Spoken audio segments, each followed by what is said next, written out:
everything was gone over the airwaves, you know, it was sound, and everyone could imagine what a person looked like, what a situation looked like, in their own minds, by sound effects and by the person's voice. All of us, like Rochester, Phil Harris, Don Wilson, we only had about a page and a half of dialogue on the show. But you better believe that it was the best dialogue that possibly could be written, because Jack knew it was good for himself and for all of the characters on the show. No matter how many laughs, he was very happy with all the laughs you might get. And when the show was over, many people would say, "Hey, did you hear Dennis, or did you hear Phil Harris on the Jack Benny show last night?" It was still the Jack Benny show, because he was the catalyst who manipulated the whole thing. The jokes bounced off of him. He was the butt of most of the jokes, and we got the laughs, but it's still, he was a genius in that sense. On April 23rd, 1944, the Jack Benny program took to the air, broadcasting from Vancouver, British Columbia. It would be Dennis Day's last show until March 17th, 1946. He'd be departing for the Navy. Grape Nuts and Grape Nuts Flakes program coming to you from Vancouver, British Columbia, and starring Jack Benny, with Mary Livingston, Phil Harris, Dennis Day, Rochester, and yours truly, Don Wilson.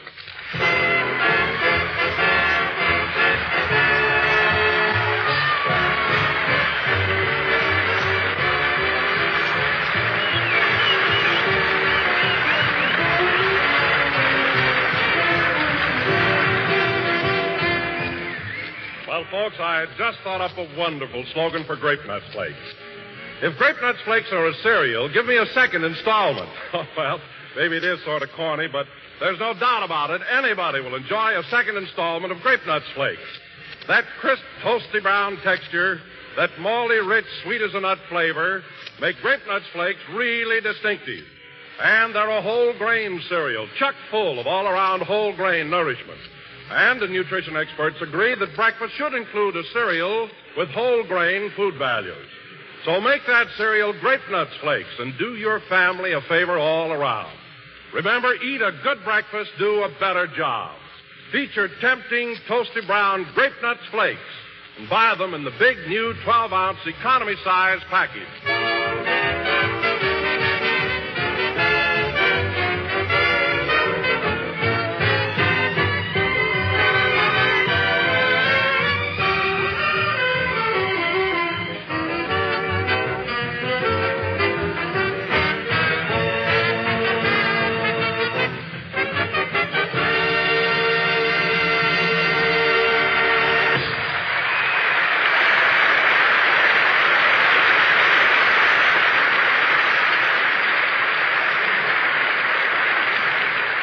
And now, ladies and gentlemen, from Vancouver, British Columbia, we bring you a man who traveled all the way from another nation to get an ovation at the station and only got it from a relation.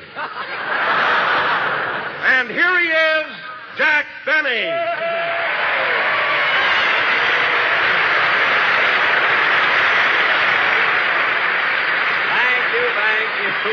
Thank you. You mean Mary's relation, you know? Hello again, this is Jack Benny talking, and it's sure swell to be here. Yes, Don, here we are in Vancouver. What a beautiful city. It certainly is, Jack. It's so picturesque with its snow-capped mountains right across the harbor. And that Vancouver hotel, did you ever see anything so luxurious? Jack, that's one of the classiest hotels I was ever in. I'll say it is. Well, when they showed me my room, I was simply overcome. Don, the lovely furniture and the bathtub. I was amazed. Well, Jack, you've lived in hotels before. All bathtubs are the same. I know, Don, but these are right in your room.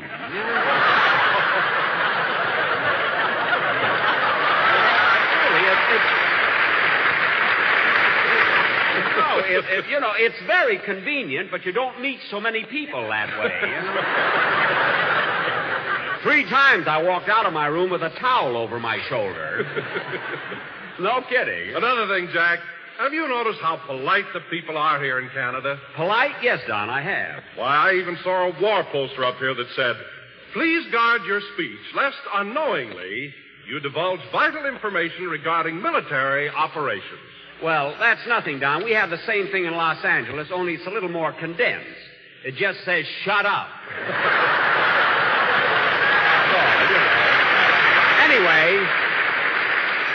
Anyway, Don, I agree with you that the... Come in. Mr. Benny? Yes? I've been appointed by the mayor to welcome you to the city of Vancouver. The mayor? Well, that's very nice. I've lived here all my life, and if there are any places of interest you've missed, I'll be glad to point them out to you. Well, let me see. I've been through Stanley Park, and then I... Stanley Park? Yes. Where's that?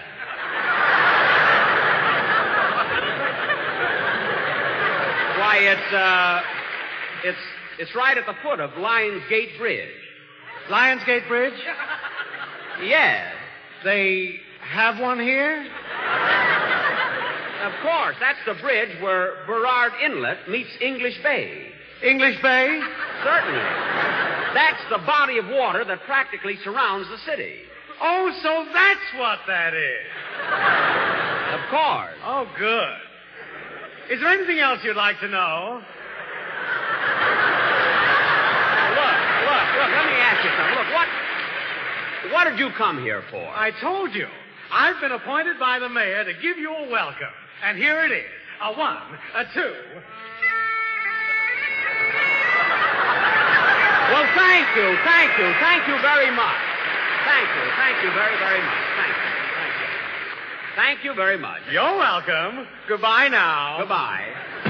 Well, that was nice of him coming up here and playing that bagpipe, wasn't it, Don? Yes, but it's such a peculiar instrument. The way it squeaks. Don, you'd squeak, too, if somebody squeezed you around the middle. Anyway, it was well, hello, Mary. Hello, Jack. Hello, everybody.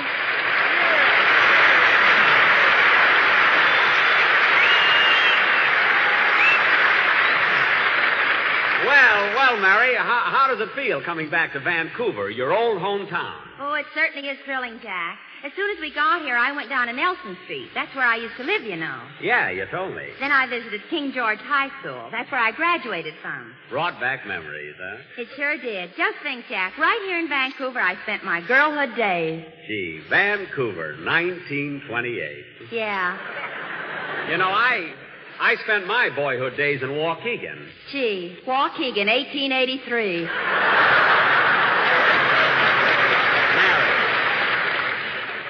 Mary, don't be so smart. In 1883, there were Indians in Waukegan. Anyway, Mary, I'll say one thing. When you lived here in Vancouver, you lived in a great city. In fact, when I arrived, I drank a toast to it. Water, of course. Why water, Jack? Well, Don, you see, in British Columbia, they have a ruling that visitors must wait 5 days before they're eligible to purchase any spiritus fermenti. Spiritus fermenti? Yes, that's the stuff that comes in pints, quarts, and W.C. Fields. You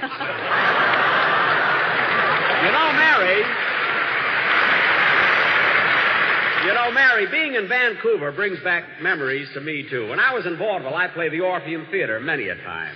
Did you know that? Did I know that? Jack, every time you played here, didn't you notice a little girl in the third row in the aisle seat with long blonde pigtails and a pink ribbon in her hair? Well, I'll be darned. Was that you? No, that was my mother. Now, cut that out. You know, Mary, just because this is your hometown, you don't have to... Hiya, Jackson. Okay, Vancouver, you've waited long enough. Here I am. Yes, yes.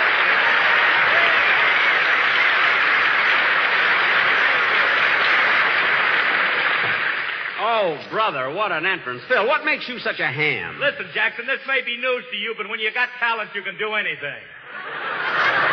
Talent? Phil, you're supposed to be an orchestra leader, aren't you? Sure. But do you know how to lead an orchestra? No. Can you read music? No. Can you play an instrument? No. You can't do any of those things. Well, what about it? What about it? What am I paying you for? Look, Jackson, if you're a jerk, don't blame me. Phil, you're lucky. You're lucky that's true, or I'd get sore about it. And to show you I'm a right guy, I'll give you a chance to redeem yourself. Say, Mary, you know that song you were rehearsing on the train? You mean Love, Love, Love? That's the one. Let Phil sing it with you. But, Jack, I rehearsed that song alone. I know, Mary, but Phil gets paid every week. He ought to do something. Go ahead, sing, kid. Go ahead.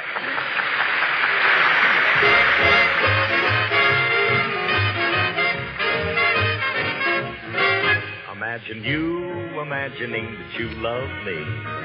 And starting on a family tree. Well, just imagine starting on a family tree. The mama is me. And the papa is me. If your heart goes bumpity-bump. Ooh, it's love, love, love. If your throat comes up with a lump. Then it's love, love, love. If your knees go knockety-knock. It's love, love, love. If we're cuckoo like the cuckoo in the clock. It's love, love, love. Imagine you imagining we're man and wife. We'll go and buy a fork and a knife. Well, just imagine eating with a fork and a knife. Ooh, how ritzy we'll be for the rest of our life. If your heart goes bumpity-bum. Well, who is love, love, love? If your throat comes up with a lump. Then it's love, love, love. If your knees go knockety-knock. Ooh, then it's love, love, love. If we're cuckoo like the cuckoo in the clock. It's love. Yes, it's love.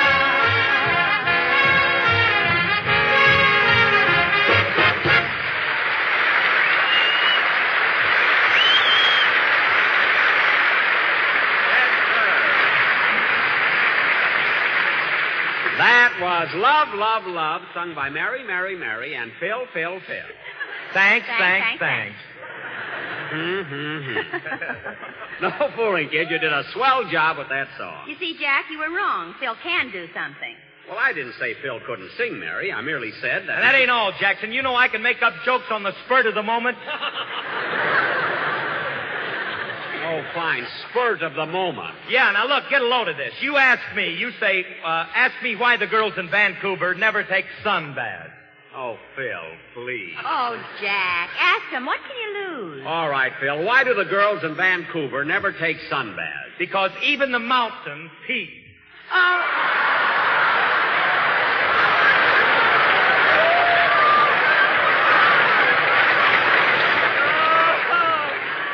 Oh, Harris, you are sharp, and your 5 days ain't even up yet. Oh, you're a clown. Phil, if that's your idea of humor, come in. Mr. Benny, I just found out that you're absolutely right. About what? That water out there is English Bay. Well, dry yourself off and get out of here, will you? Not yet. A 1, a 2, a 3. Hey, wait a minute. Look, you gave me that welcome a few minutes ago. I had some left over. Good. Goodbye now. Goodbye. What a guy. I wonder what he's so happy about. Why, Jack, the reason is so obvious. He's happy because he had a great big bowl of malty, rich, sweet as a nut grape nuts for breakfast. Wait a minute, Don. How do you know he had grape nuts for breakfast? Well, doesn't everybody? Why, no, Don. There are a lot of people who don't eat grape nuts. Well, that's wonderful. What do you mean that's wonderful? Well, if they prefer to eat grape nuts flakes, that's all right with me. Oh, I see what you mean. Huh? It doesn't make any difference whether it's grape nuts or grape nuts flakes. They're both a whole grain cereal. That's right. Say, Don, this is probably none of my business, but did it ever occur to you that someone might want an egg for breakfast? One little egg? Why, certainly, Phil. It's perfectly all right to have an egg as long as you have your grape nuts or grape nuts flakes first. Because if you eat a good breakfast, you'll do a better job. That's right, Don. You see, Phil, what Don means is that if you have your grape nuts first, you'll have enough strength to break the egg, you know? And that closes the subject for today with milk and sugar. And now, folks, come in. What is it, miss? I'd like to see Mary Livingston. Will you please tell her that I... Well, Ruby! Well, as I live and breathe, Mary! Imagine seeing you after all these years. I'm certainly glad you looked me up because you're the one girlfriend I wanted to see and talk over old times. You know the days when we used to go to school together and go on a picnic and see the movies and go out with Sally G. We used to have fun. I hope those days are wonderful. Don't you remember them?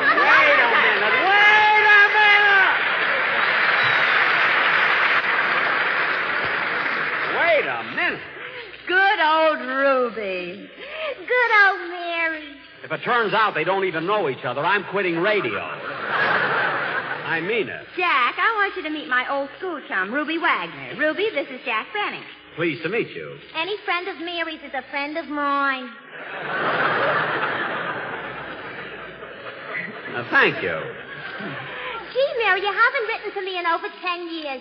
Tell me, are you still going around with that old broken-down fiddle player?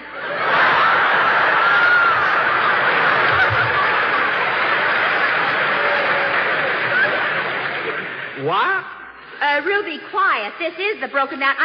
Jack is the fellow I wrote you about. I work for him now. Gee, Mary, am I glad you stopped me. I might have mentioned that other thing you wrote me. You know what. Mary, for heaven's sake, what did you write to her? Oh, I wrote about the time you were showing off at my house and tried to jump over the dining room table. Oh, that. Well, there was no harm in trying. No, but you should have waited till everybody finished eating. Well, I would have made it. But your Uncle Harry harpooned me with his fork and held me there. Well, that's my Uncle Harry. When meat goes by, no matter how bony it is, he makes a stab at it.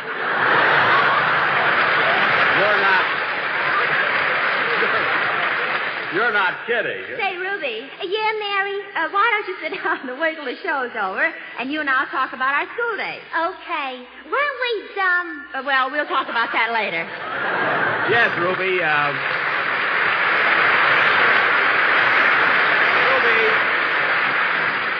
Ruby, please sit down, because right now I have an important announcement to make. Ladies and gentlemen, tonight this program is being honored with a very special guest. It is my pleasure to present to you the mayor of Vancouver, His Worship J.W. Cornett.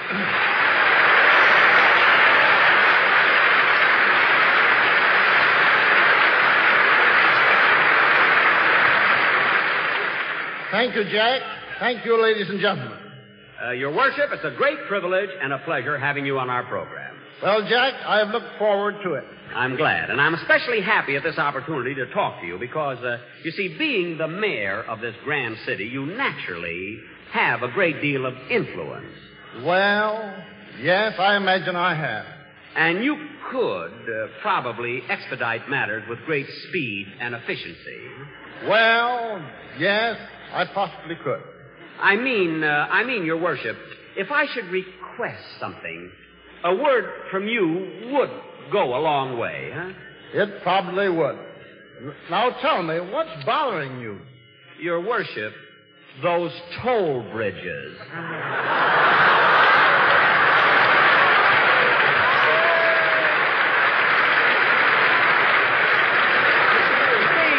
You see, I've heard so much about Grouse Mountain Chalet on the other side of the bridge, and I'd like to see it just once without my telescope, you know? If you know what I mean. I know what you mean. Oh. Well, tell me, is Grouse Mountain Chalet really as beautiful as it looks from a distance? Oh, even more so. You know, the toll charge is only a quarter, and it would be a shame to miss the chalet after coming so far. Really? Yes, Jack, it's one of the beauty spots of Canada. Well, that settles it. I'll take your word for it. Really will. By the way, Your Worship. Worship, I meant to ask you, did you send a man over here to welcome me? Yes, I did. Well, would you believe it? It was funny. That man lived here all his life, and he didn't know that the large body of water out there was English Bay. Oh, is that what it is? Yes. This is an interesting town. You should read those travel folders, you know? Well, Mayor Cornett, I want to thank you for appearing on our show, and it's been a lot of fun, hasn't it? It certainly has, Jack. And on behalf of my fellow Canadians, I want to thank you for coming here and playing such a fine part in our 6th victory loan. You're very welcome.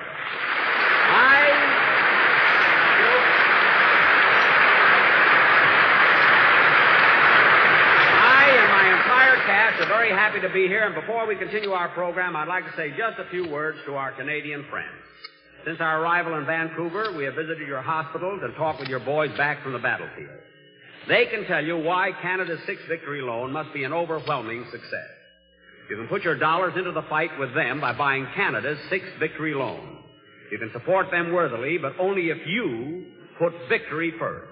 Thank you, Mayor Cornett. And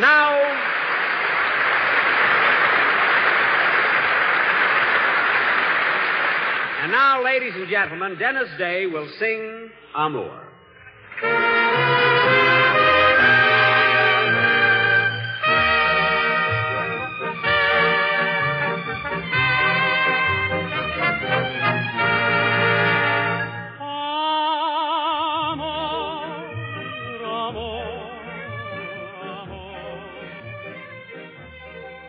In April of 1944, Dennis Day was 27 years old.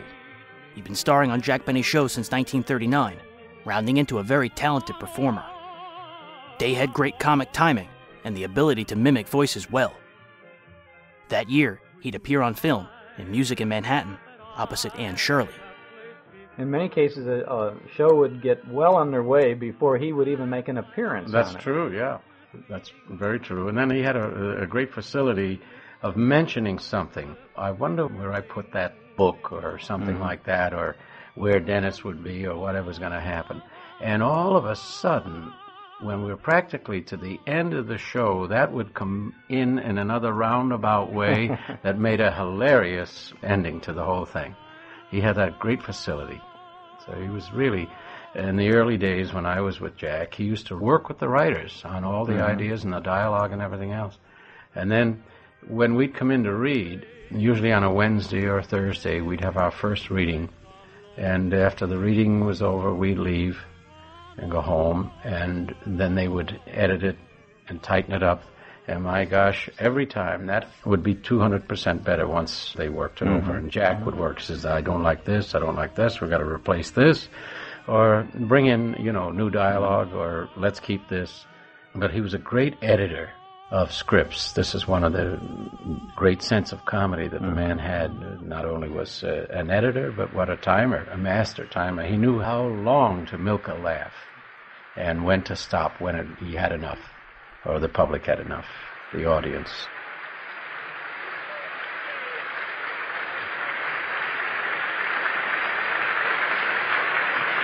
That was Amour, sung by Dennis Day.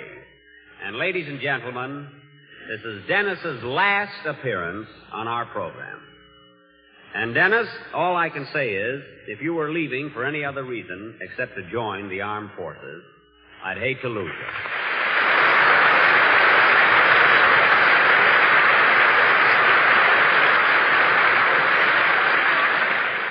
But as soon as this war is over, I hope you'll be back with us again. I sure will, Mr. Benny, and I'll be looking forward to it. So will we. You know, Mr. Benny, when I'm in the Navy, I hope people won't think I'm as dumb as I act on this program. Oh, I'm sure they won't, Dennis. Well, I'm glad, because when I enlisted, I took an intelligence test, and I got a mark of 158. 158? Sure, here's the card. And it also says that I have a great powers of leadership and will be a great success. Dennis, this is your weight and fortune.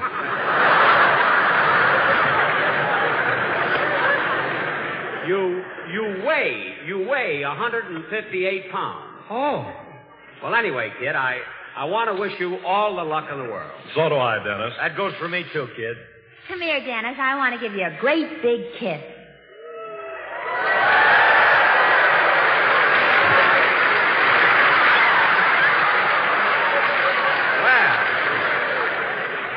Well, how was that, Dennis?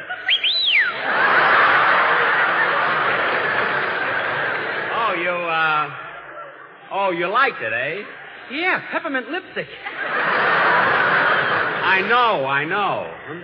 Well, Dennis, one of the reasons I'm happy that you're joining the Navy is because I was a sailor in the last World War. Yes, I know. And incidentally, kid, through all these years, I've kept my old sailor suit. Yes, sir. And as long as I won't be needing a sailor suit anymore, and you will, well... Jack Benny, if you're trying to sell him that suit, you ought to be horsewhipped. Mary, I'm not trying to sell him anything. Haven't you got any sentiment? I love that suit, and I kept it for 25 years. I'm only going to charge him for storage. That's all. Mothballs don't grow on trees, you know. So, Dennis, if you want it, you can have that suit for only $10. Only $10? Yeah. United States money. Oh, yes. There's a slight difference in the rate of exchange. Well, what do you say, kid? But, Mr. Benny, won't your suit be too big for me? What do you mean? Well, it would be too big around. Around where? Well, around where it goes around. Dennis, we're about the same size. Not around.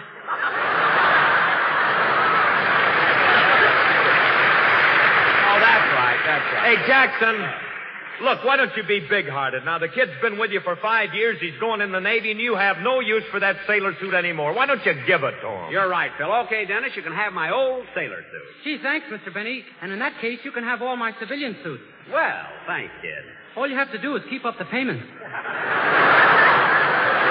Dennis, how can you be so mercenary? Where in the world do you pick up ideas like that? You know, you should. I'll take it.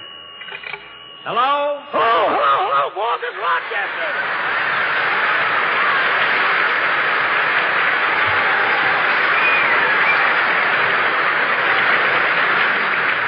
Where are you, Rochester, and what are you so excited about? I'm at your hotel, and the most amazing thing happened. I changed a $10 bill, and they gave me $11 for it. Why, of course. That's the rate of exchange up here in Canada. My. How long's this been going on? For years. Why? Sounds like something you might have started. Oh, stop being so silly, and don't be too excited about getting $11 for 10. You lose that when you go back. What did you say, boss? I said don't be too excited about getting $11 for 10. You lose that when you go back. Who's going back? You are. We are, and we're leaving Tuesday morning. You mean we're departing from this monetary paradise? Certainly. We got to get back. We have a lot of things to do besides Rochester. Money isn't that important. Boss, you talk like a man whose 5 days are already up. Never mind. Just be sure you have everything packed. We're catching the boat on Tuesday morning. Oh, no, boss, not a boat. Last time we were on a boat, I got so sick I turned green.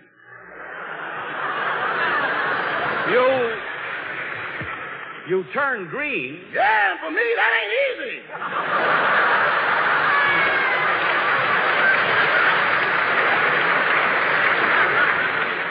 Look, Rochester, there's nothing to worry about. This will be a nice, smooth trip. I'll see you after the show. Goodbye. Goodbye. Oh, say, boss. What now? Can I speak to Mr. Dennis? Why, yeah, sure. Dennis, Rochester wants to talk to you. Okay. Hello, Rochester. Hello, Mr. Day. Congratulations, best wishes, and good luck in the Navy. Thank you, Rochester. And, by the way, you know that sailor suit Mr. Benny promised to give you? Uh-huh. I wouldn't take that if I were you. Why? The Moors opened up a second front and started a blitz where he did.